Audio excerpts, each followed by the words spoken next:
Hello friends, welcome to Saumya learning. Friends, आज हम लोग इट्स सो हैपेंड यानी कि इंग्लिश क्लास 8 NCERT का सप्लीमेंट्री रीडर का 3rd chapter the selfish giant का समरी पढ़ने वाले हैं। वीडियो शुरू करने से पहले आपसे रिक्वेस्ट है कि अगर अभी तक आपने हमारे चैनल को सब्सक्राइब नहीं किया है, इस वीडियो को लाइक नहीं किया है और इस वीडियो के कमेंट बॉक्स में कमेंट नहीं किया है तो जल्दी जल्दी कर लीजिए। तो चलिए हम लोग अपने वीडियो को शुरू करते हैं। The story starts with the children playing in the garden of the giant every afternoon after coming from school.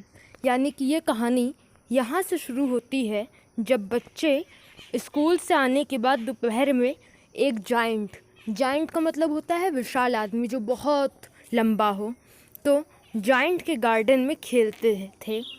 The garden was lovely large with soft grass and fruit trees. वो जो garden था, बगीचा था, वो बहुत ही प्यारा था, बहुत बड़ा था, अपने हरी हरी एकदम सॉफ्ट ग्रास के साथ ही साथ फलों के पेड़ों के साथ। The trees bore rich fruits and bird सैंग sweetly sitting on them. यानी कि वहाँ के जो पेड़ थे वो सब, उनके पास बहुत सारे फल थे और जो उस पर चिड़िया बैठी रहती थी वो बहुत ही अच्छा मधुर गाना गाती थी। One day after 7 years the giant came back. एक बार 7 साल के बाद वो विशाल आदमी वापस आ गया। He was staying with his friend. वो पहले अपने दोस्त के साथ रह रहा था। द कॉर्निशॉग्रे, उसके दोस्त का नाम था Cornish ogre. The children were scared to see him. बच्चे उस जाइंट को देखकर डर गए। He saw the children playing and said that he would not allow anyone to play here as it was his own garden. और जो giant था उसने जब बच्चों को अपने बगीचे में खेलते देखा तो उस जाइंट ने बोला कि वो किसी को भी यहाँ अंदर आके खेलने की परमिशन नहीं देगा, क्योंकि ये गार्डन, ये बगीचा उसका अपना बगीचा था। He built a wall around it and also put a notice board. The notice board displayed a warning on it. Trespassers will be prosecuted. यानी कि उस बगीचे के चारों तरफ उस जाइंट ने एक दीवार खड़ी कर दी और दीवार के ऊपर एक वार्निंग बोर्ड यानी कि चेतावनी भी लिखी हुई थी कि जो भी आसपास के लोग हैं वो अगर उसके गार्डन में आएंगे तो उन्हें सज़ा मिलेगी। The children became sad as they had no other place to play. जो बच्चे थे वो काफ़ी दुखी हो गए क्योंकि उनके पास खेलने के लिए कोई और जगह नहीं थी। They would wander around the high walls of the garden and remember the beautiful garden inside them. यानी कि वो लोग क्या करते थे कि जो दीवार खड़ी हो गई थी उसके चारों तरफ घूमते रहते थे और याद करते थे कि कितना अच्छा गार्डन था इसके अंदर जहाँ पे वो खेलते थे। The spring season came and there were blossoms and little birds all around.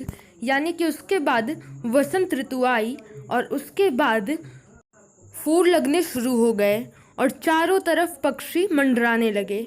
But it was winter in the giant's garden and there were frost and snow. लेकिन जो उस विशाल आदमी का बगीचा था वहाँ पर अभी भी ठंडी थी और हर तरफ बर्फ थे और बहुत ठंडी थी। In the absence of children birds also did not sing. यानी कि बच्चों के अनुपस्थिति में चिड़िया भी, जो पक्षी थे, वो भी गाना नहीं गा रहे थे। Once a flower bloomed out of the grass but after seeing the notice board it also went back to sleep. यानी कि एक बार जो फूल थे वो लगना शुरू हुए, लेकिन उस नोटिस बोर्ड को जिसको जाइंट ने लगा रखा था दीवार पे, उसे देखने के बाद वो लोग भी वापस सोने के लिए चले गए। Then came the north wind and the hail storm. फिर जो पूर्वी हवा थी वो और ओलों की आंधी वो शुरू हो गई। Due to the giant's selfishness autumn's golden fruits also did not come to his garden.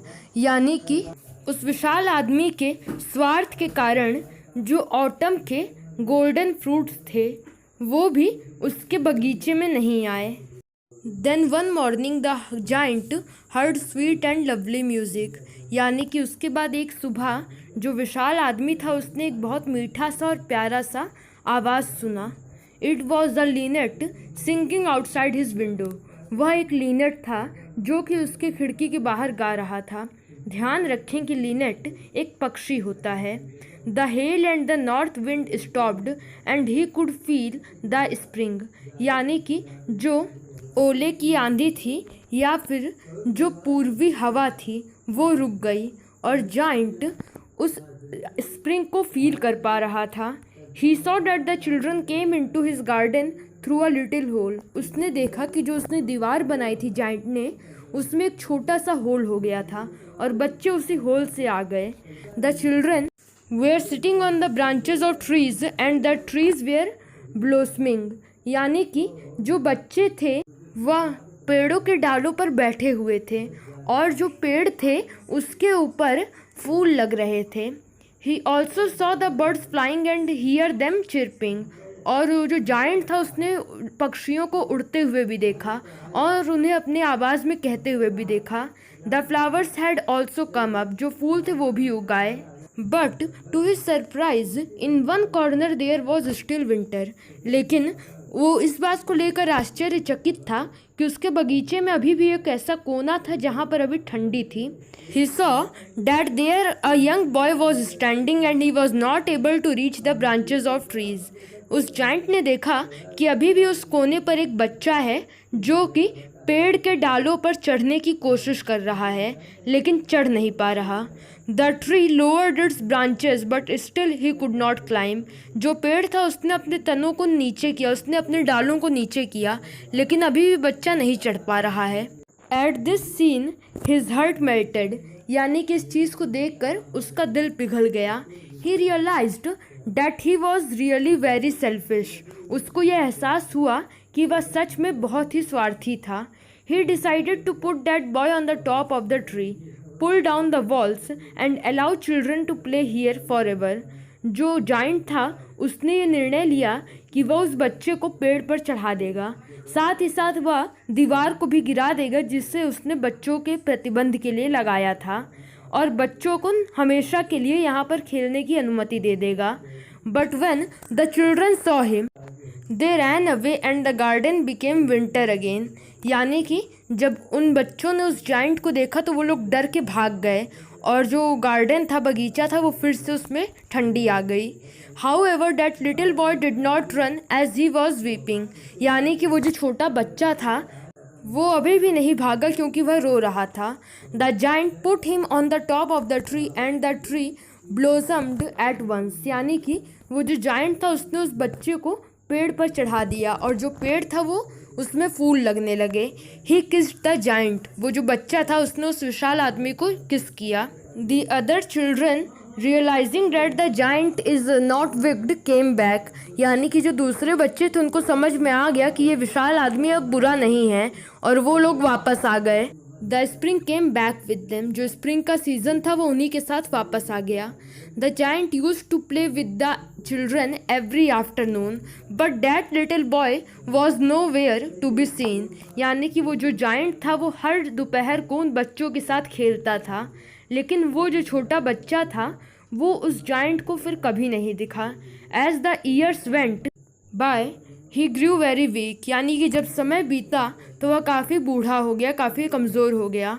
One winter morning he saw a lonely tree with white blossoms in a corner, एक ठंडे की सुबह को उसने देखा कि एक प्यारा सा पेड़ उस पे फूल लगने लगे।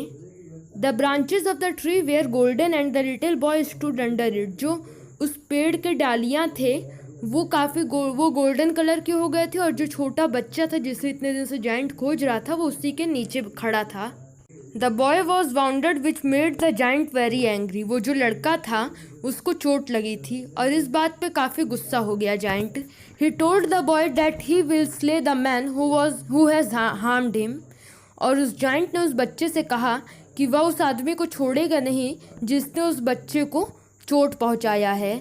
The boy told him that these where the wounds of love, यानी कि उस बच्चे ने उस जाइंट से ये कहा कि जो चोट हैं ये प्यार के चोट हैं। The boy smiled and asked the giant to come to his garden.